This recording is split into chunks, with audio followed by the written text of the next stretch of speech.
Pagbabati ni na Pangulong Marcos at ng pamilya Duterte tiyak na makakatulong sa Pilipinas ayon yan sa isang senador. Brigada Ann Cortez, ibrigada mo! Brigada Live Report. Nananatiling positibo si Senator J.V. Ejercito na may pag-asa pang magkaayos sina Pangulong Ferdinand Marcos Jr. at ang pamilyang Duterte.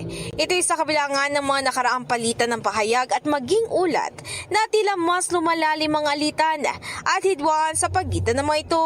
Ayon kay Ejercito, bagamat tila malabong ang mangyari ito ay patuloy siyang mananalangin para magkabati na ang dalawang panig. Anya, bilang maraming problema ang kinakaharap ang bansa ay mainam na magkaroon ng pagtutulungan sa pagresolba nito. Sa kabilang banda, naniniwala naman si SP Pro Tempore Jinggoy Estrada na makakatulong ang pagbabati ng dalawa sa pagpapabuti sa kapakanan ng Pilipino. Maalala sa isang interview, sinabi ng Pangulo na bukas naman siya mapag-ayos sa pamilyang Duterte.